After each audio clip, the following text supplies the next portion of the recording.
दोस्तों अगर आप मुझसे पूछेंगे ना कि डीमन स्लेयर की स्टोरी में सबसे बड़ा टर्निंग पॉइंट क्या था, तो मैं फुल कॉन्फिडेंस से बोलूंगा कि रेनगोकू क्योजीरो के मरने से स्टोरी की पूरी डायनामिक चेंज हो गई थी। मतलब वो एक ऐसी चीज थी ना जिसे कोई भी एक्सपेक्ट नहीं कर रहा था। रेनगोकू जितने कॉन्फिडेंट और स्ट्रॉन्ग हाशिरा का इतनी बुरी तरह मर जाना हर एक फैन के लिए शॉकिंग था, लेकिन उससे भी ज्यादा ये तांजीरो कामाडो के लिए ट्रॉमेटाइजिंग मोमेंट था। जरा सोचिए कि रेनगोकू अपर डीमन 1 या 2 से नहीं बल्कि अपर डीमन 3 अकाजा से हारा था। उस वक्त तो मैं बस यही सोच रहा था कि साला अगर अपर मून 3 इतना स्ट्रॉन्ग है तो अपर मून 1 और 2 कितना ज्यादा स्ट्रॉन्ग होगा। ऐसी बात नहीं है कि तांजीरो डीमंस को पहले से हेट नहीं करता था, बल्कि अपनी आंखों के सामने रेनगोकू के मर जाने से तांजीरो का डीमंस को खत्म करने का रिजॉल्व और ज्यादा स्ट्रॉन्ग हो गया। यही वजह है कि एंटरटेनमेंट डिस्ट्रिक्ट आर्क और स्वॉर्ड स्मिथ विलेज आर्क में तांजीरो इतना स्ट्रॉन्ग हो जाता है कि अपर डीमन 4 और 6 भी उसके सामने टिक नहीं पाते। लेकिन जरा सोच कर देखिए कि क्या होता अगर रेनगोकू से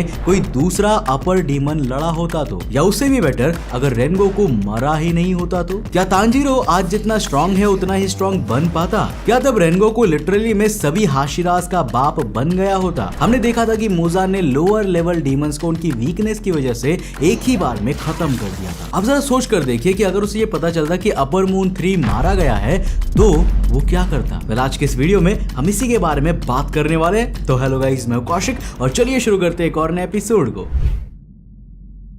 तो दोस्तों जैसा कि हम सभी जानते हैं कि म्यूगेन ट्रेन के एंडिंग में खुद अपर डीमन 3 अकाजा सामने प्रकट हो जाता है और वहां मौजूद सभी लोगों को खत्म करने की बात करता है। अब जरा एक पल के लिए सोच लेते हैं कि अकाजा की जगह वहां पे ग्यूटारो और डाकी आ गए हैं जो एंटरटेनमेंट डिस्ट्रिक्ट आर्क के मेन विलन्स थे। मैं आपको बता दूं कि उन दोनों ने मिलकर कुल 13 हाशिरास को मारा है। डाकी तो फिर भी ठीक है, लेकिन ग्यूटारो को हराने के लिए रेनगोकू को अलग ही लेवल की शक्ति इस्तेमाल करनी होगी। लेकिन मेन प्रॉब्लम स्ट्रेंथ या पॉइजन नहीं है, बल्कि ये है कि उन्हें खत्म करने के लिए रेनगोकू को डाकी और ग्यूटारो दोनों का सर एक साथ काटना होगा। उसके अकेले के लिए यह कर पाना लगभग नामुमकिन सा है। अब रेनगोकू आराम से डाकी का सर तो काट देगा, लेकिन फिर ग्यूटारो बीच में आ जाएगा और उसके साथ खतरनाक फाइट करने लगेगा। स्ट्रेंथ वाइज देखे तो रेनगोकू खुद अकाजा को टक्कर दे रहा था, इसीलिए मुझे लगता है कि रेनगोकू ग्यूटारो से एक लेवल ऊपर होगा और थोड़ा टाइम मिलने पर उसे खत्म कर देगा। पर देखो, डाकी को भी हराने के लिए ना उसे हेल्प चाहिए ही होगी, जो उस वक्त में इंजर्ड तांजीरो नहीं कर पाएगा। सिर्फ इनोसुके ही है जो कि डाकी से फाइट करने की हालत में था।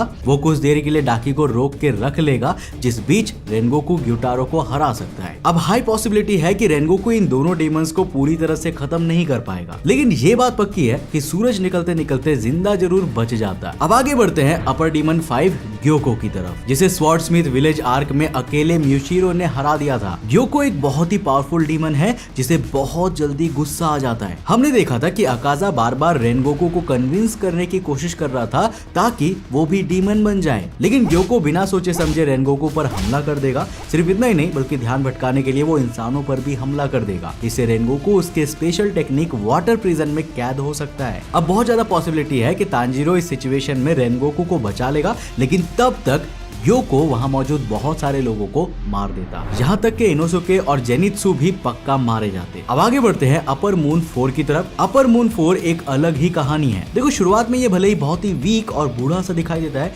लेकिन एक बार जब ये अपने क्लोन्स अनलीश करता है ना, तब इसे हराना लगभग नामुमकिन है। जब भी रेनगोकू इस डीमन का सर काटेगा, ये अपना एक नया क्लोन पैदा कर लेगा। इस सिचुएशन में रेनगोकू सिर्फ और सिर्फ उसे स्टॉल कर सकता है और होप कर सकता है कि जल्दी से सूरज उग जाए। लेकिन अगर गलती से हांटेगु ने अपना फाइनल फॉर्म रिलीज कर दिया तो कोई भी नहीं बच पाता और वहां मौजूद सभी लोग बुरी तरह मारे जाते। अब दोस्तों, मैं जिन अगले 2 डीमंस की बात करने वाला हूं ना, उनकी स्पेशल पावर्स और स्ट्रेंथ के बारे में अब तक एनीमे में बताया तक नहीं गया है। हमें बस उनकी एक छोटी सी झलक देखने को मिली है। लेकिन ये बात पक्की है कि अपर मून 1 और 2 दूसरे डीमंस के मुकाबले अपने अलग ही लीग में हैं। चांसेस है कि रेनगोकू दूसरे डीमन से बच भी जाए, लेकिन इनके सामने तो वो एक सेकंड भी टिक नहीं पाएगा। लेकिन अपर मून 1 और 2 की अलग पर्सनालिटीज शायद उन्हें बचा ले। अब तक हमने अपर मून 2 डीमन का सिर्फ प्लेफुल और रथलेस नेचर ही देखा है। डोउमा किसी भी बात का बुरा नहीं मानता। अकाजा ने तो उस पर हमला भी कर दिया था,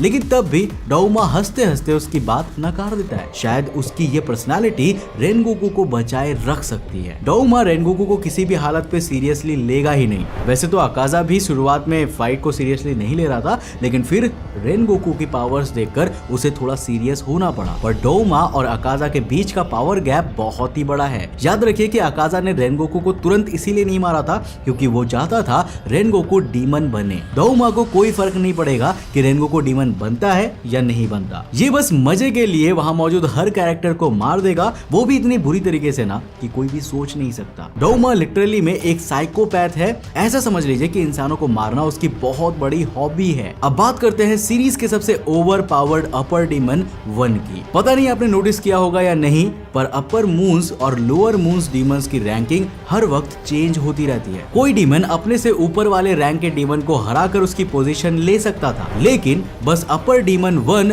कोकुशिबो ही है जो करीब 500 सालों से फर्स्ट पोजीशन पर टिका हुआ है। मुजान के बाद वो ही सबसे पावरफुल डीमन है। रेनगोकू के साथ फाइट करते वक्त वो बिल्कुल भी सीरियस नहीं होता और रेनगोकू के फ्लेम ब्रीथिंग अटैक्स को बिना किसी एफर्ट के डॉज कर लेता। बीच फाइट में वो रेनगोकू के स्ट्रॉन्ग पर्सनालिटी और विल पावर को देखकर बहुत इंप्रेस होता और अकाजा की तरह उसे डीमन बनने का ऑफर देता, लेकिन रेनगोकू तुरंत ये ऑफर रिजेक्ट कर देता और कोकुशिबो एक ही बार में रेनगोकू को मार देता। एक और इंटरेस्टिंग चीज यह है कि रेनगोकू से पहले कोकुशिबो तानजीरो को खत्म कर देता। अब देखो, जैसा कि हम जानते हैं कि तानजीरो सन ब्रीथिंग स्टाइल यूज करता है जो कोकुशिबो का भाई योरिची भी यूज करता था। कोकुशिबो अपने भाई से नफरत करता था, चांसेस है कि पहला मौका देखते वो तानजीरो को खत्म कर देता। अब हम आते हैं एक और बेहद ही इंटरेस्टिंग टॉपिक पे। देखो, अगर रेनगोकू नहीं मरा होता तो सीरीज की स्टोरी कैसे अनफोल्ड होती। देखिए, अगर रेनगोकू मरा नहीं भी होता ना तो चांसेस है कि अकाजा उसे बहुत बुरी तरह इंजर्ड कर देता, इतना ज्यादा कि वो दोबारा कभी हाशिरा बन ही ना पाए। हमने देखा था कि अपर मून 6 ग्यूटारो से लड़ते वक्त यूजी इतना ज्यादा घायल हो गया था